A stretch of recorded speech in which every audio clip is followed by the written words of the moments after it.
샛별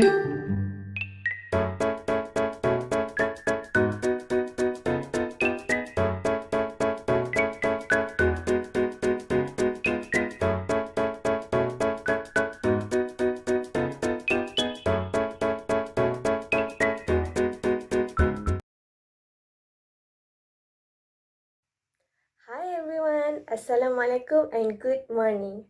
Today, our group will present on inquiry-based science education and problem-based learning. Now, let's start on the topic.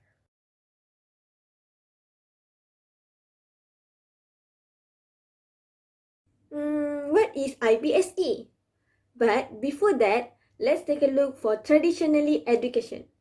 Traditionally, education is memorizing and organization of facts. Teacher relate facts to the student and student learn those facts. Traditionally, education is a transmission of a series of unchanging facts from teacher to students, with students being required to learn this fact by their heart. So here, we can see that in traditionally student just memorizing on the fact that given by the teacher. Now, let's take a look for inquiry-based science education. IBSE is the student-centered. It focuses more on question and problem solving.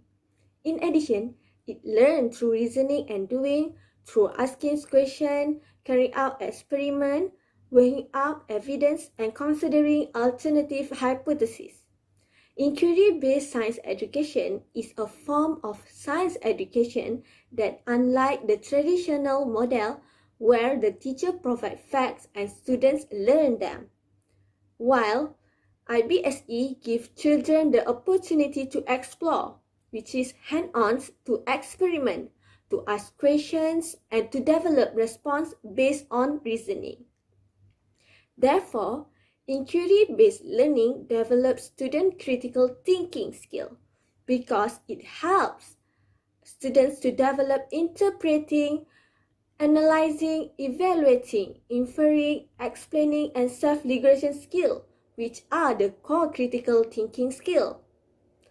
Instead of teacher telling students everything they need to know, inquiry-based learning asks students to construct their own knowledge through experience and exploration. Inquiry-based learning emphasizes learning by doing the mirror of the work of scientists as they actively discover knowledge. And lastly, IBSE learns about the fact rather than receive the fact from teacher. Can you see the difference?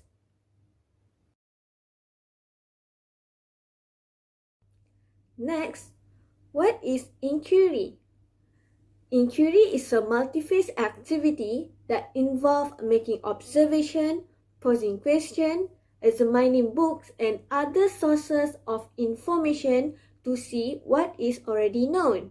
By first, planning investigation by reviewing what is already known in light of experimental evidence and using tools to gather, analyze, and interpret data. And lastly, proposing answer with explanation, prediction, and communicating the result. Here, we can see that the student gain most knowledge and skill from inquiry. Now, let's see how to implement IBSE. Here, IBSE is implemented by instructional model. For example, like 5 e-learning cycle, which is first, engage, second, explore, third, explain, fourth, elaborate, and lastly, evaluate. First, start with engage. Capture student interest where the students are engaged with a challenging situation by mentally engage student with a question or activity. For example, picture observation. Next, explore. Cooperative exploration activities. Students investigate the phenomena and so their ideas will be created. Students carry out hands-on activity to make sense of the concept. For example, like test hypotheses and gather the data. Third, explain. Articulate their ideas in their own words and listen critically to one another. This learning where students will explain the phenomena and they will gain a new knowledge, while teacher will explain the concept and skill was introduced in this phase. For example, like interactive presentation. Fourth, elaborate. Correct their remaining misconception and generalize the concept. This phase where students will apply their knowledge towards new situation so that the knowledge is deepened and extended. In this phase, students conduct additional activity to apply learnings in new situation. For example, like debate. And lastly, evaluate.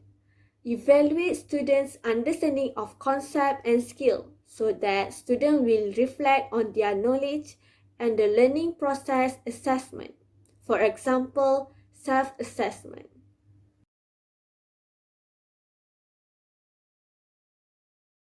So, here is the importance of IBSE.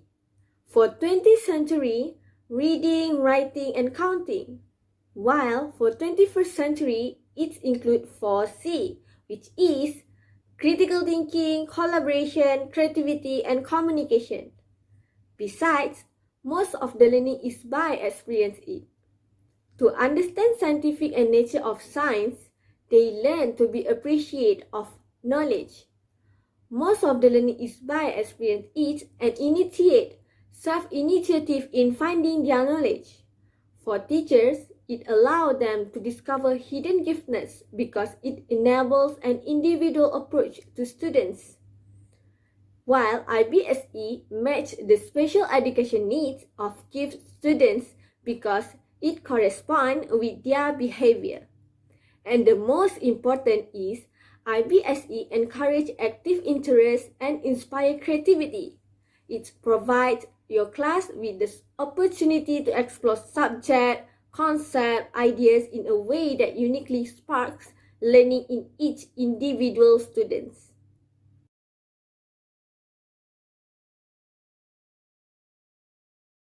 Hadibanchi and Ranibel define 4 different types of inquiry that you can view on a spectrum from teacher-centered to student-centered. Level 1 is confirmation inquiry, where the teacher teaches the concepts, models the process, and creates the questions.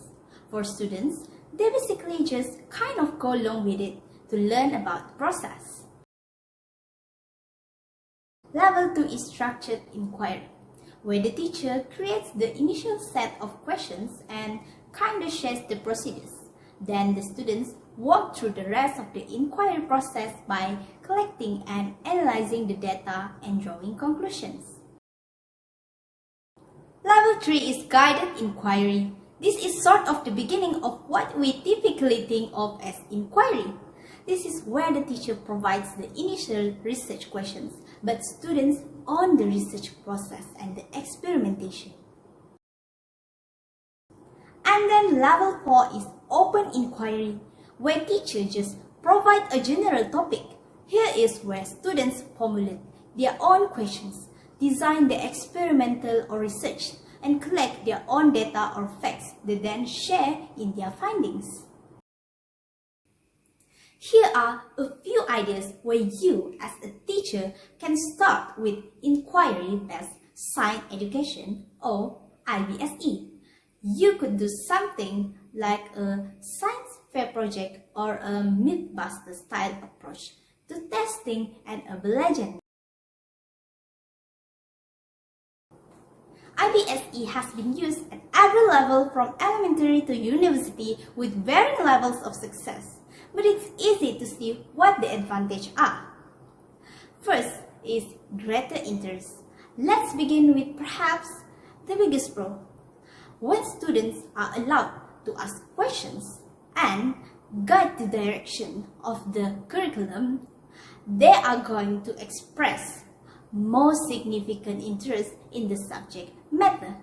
This gets them more excited about being there and makes it more likely they will pay attention and do so for longer periods of time. Next is teach problem solving. At the heart of IBSE is an inquisition, and not only are students encouraged to ask questions, but they are told to find the answers. Considering that problem solving skills are valuable in every industry and specialty, this style of learning prepares students for the real world like few others. After that, enhance teamwork skills.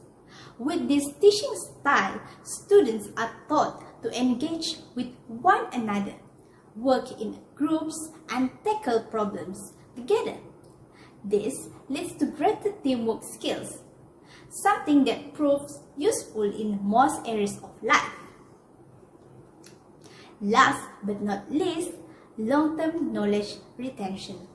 Research shows that elaboration at the time of learning, such as fact-sharing and conversations, enhance the retrieval of information at a later date. This indicates that IBSE leads to greater long-term knowledge of retention. In a certain classroom, IBSE works exceptionally well. These tend to be classrooms where students have reached a certain level of maturity and have the ability to work both independently and jointly, often without instructor intervention. While this can be a beneficial method of learning for students and teachers, there are some concerns with IBSE. Although engagement levels tend to be higher in this setting, there are instances where this method presents challenge. There are some disadvantages to this style of instruction and the measures you can take to overcome them. First, poor standardized testing performance. When teachers focus learning time on student-led inquiries, it is important that no area of the curriculum is left behind. As we operate in a space where standardized testing is the norm, this could impact performance in this area. Without key learning, students are unprepared for their exams. In a STEM learning environment, this could be detrimental. The role of the teacher in connecting curricular outcomes to the line of inquiry is a fundamental solution to this problem. By modeling effective questioning techniques, teachers are able to guide their students to find the answers they need while engaging in the relevant curriculum areas. Second, reluctance to participate. This teaching and learning styles requires total student engagement and participation. Students will be asked to speak up and immerse themselves in the activity. While this could help enhance their public speaking skills and also promote teamwork, it could be daunting for those students who have issues with speaking up. Additionally, it could be challenging for those students who do not think quickly on their feet. Comprehension and learning disabilities must be considered, which could become problematic. The solution is found initially in the kinds of questions that teacher asks throughout any inquiry. Essential questions that are big enough and open enough for anyone to answer from their own perspective, experience, or level of ability provide an entry point for every learner into a conversation that is relevant to them. Above all, IBSE is designed to be responsive to learner interests, ability, and pace. Third, teacher mindset and preparedness. If teachers do not completely understand or embrace this concept, they are unprepared and unable to engage with their students on a deeper level.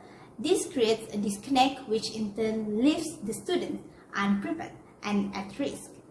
Teachers must have a clear understanding of the value of creating a learner-centered classroom and develop the essential skills to facilitate IBSE. A key factor is understanding that great classroom is guided and supported by the teacher through questioning and by providing formative feedback. Students are never left to their own device, Rather, the teacher facilitates and guides each step of the inquiry process, ensuring that students are on the right track as they develop the higher order skills of critical and creative thinking. Last but not least, it is not suitable for traditional assessment models. The teacher-centered paradigm of pre-preparing assessment that are designed to confirm retention of predetermined knowledge will not work well in an inquiry setting. This model will standardize and effectively limit the levels of achievement to those that have already been decided by the teacher. When this happens, individual pathways and potential for personalized learning goals are lost. The solution is for the teacher to work from within the process, capturing evidence, learning, and higher order thinking as students are developing these skills. From the very beginning of a unit of inquiry, teachers create an opportunity for diagnostic assessment by asking an essential question.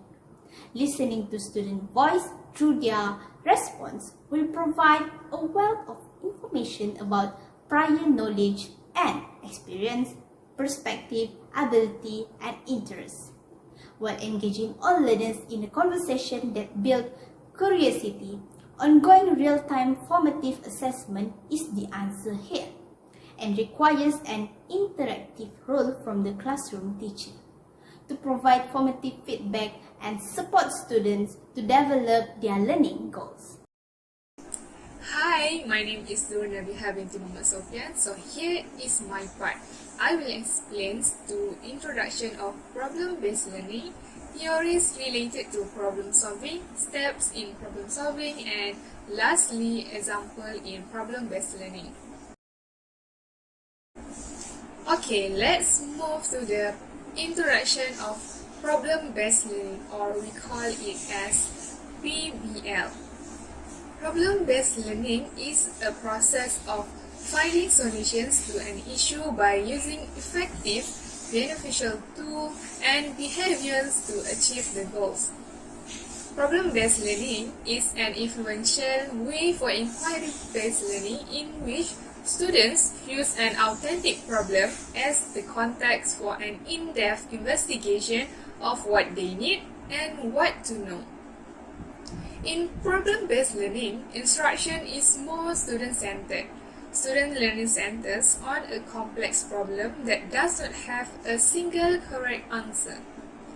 Students also work in collaborative groups to identify what they need to learn in order to solve a problem. This approach lets students work cooperatively in groups, and they will communicate orally and lastly in written form. In problem-based learning, the teacher plays several roles, including lecturer, facilitator, coach, and tutor. So how the process of problem-based learning? There are 4 processes of problem-based learning involved, which are critical thinking, scientific method, making decision, and lastly examine. For critical thinking, problem-based learning can promote the development of critical thinking skills of students. In problem-based learning, the students are trained to develop critical thinking skills to solve problems through activities that constitute the core of problem-based learning. Next, scientific method. In scientific method, when students participate in a PBL or problem-based learning task, they utilize processes that allow them to demonstrate the mental and physical behaviors of scientists. In the process, they learn more than simple science concepts and skills. They learn a practical, useful, real-world approach to solving problems and answering questions. Next, making decision. In making decision, problem-based learning has crucial role in developing and improving students' decision-making skills in the problem given by the teacher. It should require students to make reasoned decisions and to defend them. And lastly, examine. Students will learn on how to examine and identify a problem by using their knowledge, and they will relate to the concept they study in the classroom. Okay, so the next slide is theories related to problem solving. There are three theories related to problem solving, which are constructivism, cognitivism, and scaffolding.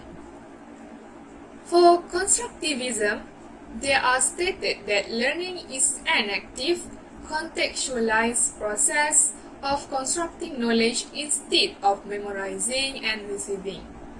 Constructivism concentrates on learning how to think and understand.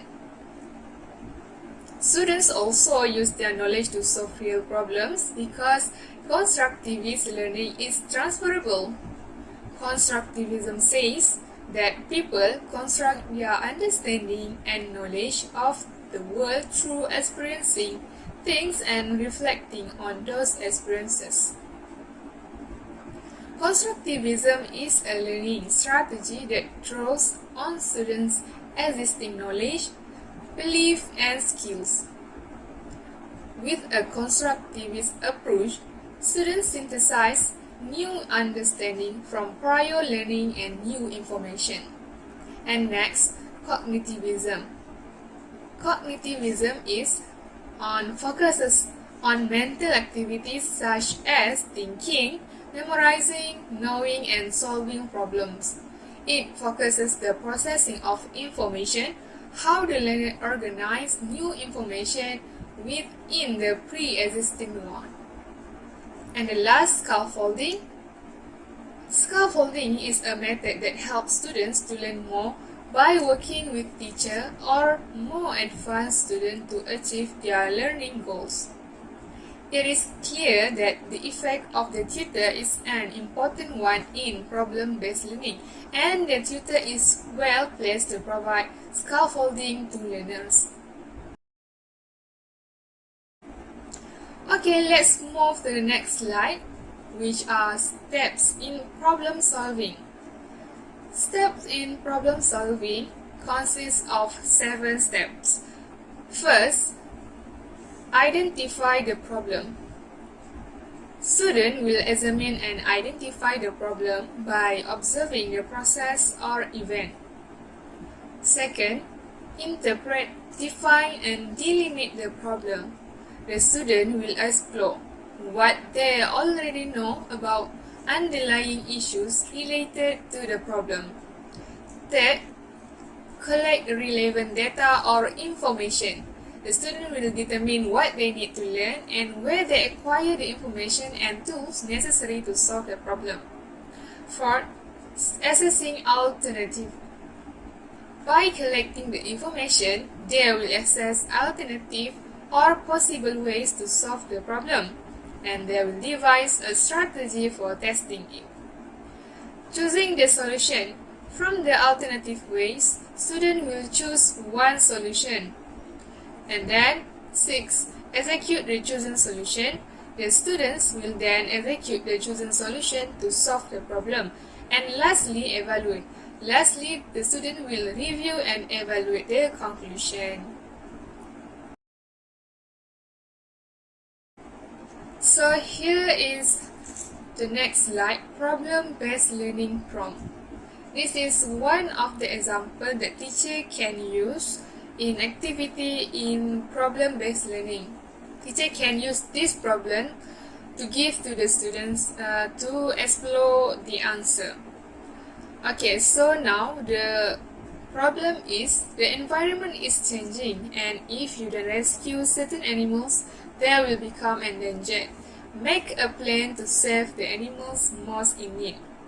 So next, students will gather to sit with their groups members and start to make research. They will make research by using other sources such as YouTube, Google, journal, and other. So from the research, they will make one solution to solve the problem. And lastly, they will conclude based on their research. That's all from me. Thank you. Okay, hi, my name is Husna Atira. So I will continue the presentation on how to do PBL offline and online. So basically, this is how teacher can plan the suitable activity during this pandemic. School closure during the pandemic have caused the migration of teaching and learning to online platform. And PBL is one such pedagogy that is suitable for both online and offline environment. Therefore, there are three important things on how teacher can implement PBL offline and online. So first, setting up the group. The optimal group size for PBL activity in higher education is 6 to 8 students. Fewer than 6 students will risk that placing too much workload burden on each student, while more than 8 students will risk that having a student without a defined role or much contribution. In PBL activity also, students are encouraged to bring their prior knowledge and experiences. Group comprised of students with varying background will make collaboration more comprehensive, interesting and engaging. So tips for setting up the group: teacher or the student itself can keep the same group for each subject to have a better outcome, even though in our class we use the same group for each subject for our assignment because we are already comfortable with our friends. Second, crafting problem. The BPL process is driven by problem. Problem is the curriculum organizers and how curriculum themes are introduced, investigated and learned. Therefore, they are crafted with specific qualities. Firstly, the problems are complex enough to justify a group effort so that every group member can engage in meaningful exploration from a problem given. Secondly, the problems are ill-structured, flawed, open-ended and intentionally vague. But do not think that the problems are easier to construct because there is a tricky balance. In one hand, if the problems are too vague, the students might pursue themes that are tangential to the curriculum because it is too difficult. In other hand, if the problems are too specific, it may elicit an immediate response or promote an obvious singular solution because it is too easy. Lastly, the problem should be authentic, relevant, consequential, plausible, and credible, and they should resonate with the students' interests and experiences as much as possible. Student engagement is essential for motivating their best effort both as a group and as an individual that contributing to their group. So, for crafting problem, teachers should model a problem that is clear and definite, challenging and interesting, suitable to the age, needs, physical and mental capabilities of the students, related to actual life situation, and lastly, can be understood by the learners who face it. Lastly, working with problems. There are 7 steps in problem solving that has just been explained by Nabiha just now. So I don't want to add anything on that, but I want to add on some tips for teachers. You guys can monitor the student from the early stage or the early step so that the student is not off from the right path when discussing or try to solve the problem. Next, move on to the teacher's role in PBL. After crafting the problem, and if teacher have done a good job on that, next, teacher play a supportive role as a facilitator, coach, mentor, resource and guide. Teacher can join each group for the early step to ensure they are off to a good start. Teacher also need to observe individual students and the group dynamic. Teacher can participate by prompting and guiding the discussion if required. Lastly, of course, teacher is the responsible person for grading to assess how student consistent and learning throughout the problem. Next, the benefits of PBL. We look first into the student's aspect. Students find it more enjoyable and satisfying. Work in a group is more collaborative and interesting. Then, be able to solve a problem is very satisfying because it is like work hard paid off. It encourages greater understanding because during the process of solving a problem, students make an in-depth exploration that helps them to more understand. Students with PBL experience rate their abilities higher. This is very obvious because it is proven from the previous point. PBL develops lifelong learning skills as it is related to the real-life situation. Then, benefits of PBL from teacher aspect. Class attendance increases as the students are enjoyed during the class that implement PBL pedagogy. It encourages students spend more time on studying. And lastly, it promotes interdisciplinarity. Not only students that will gain a lot of knowledge, but same goes to teacher where when creating the problem, it relates more than one branch of knowledge. Despite the benefit, there are some risks of PBL. First, look into the student's aspect. Prior learning experiences do not prepare students well for PBL because what is the most important is the prior knowledge of the students and how they explore on it. PBL requires more time and takes away study time from other subjects, and it creates some anxiety because learning is messier. Sometimes, group dynamic issues compromise PBL effectiveness. And lastly, less content knowledge may be learned because the students is too focused on solving the problems, not the content or the knowledge from the problem. Next, the risk of PBL from teacher aspects. Creating suitable problem scenarios is difficult, as we learned just now.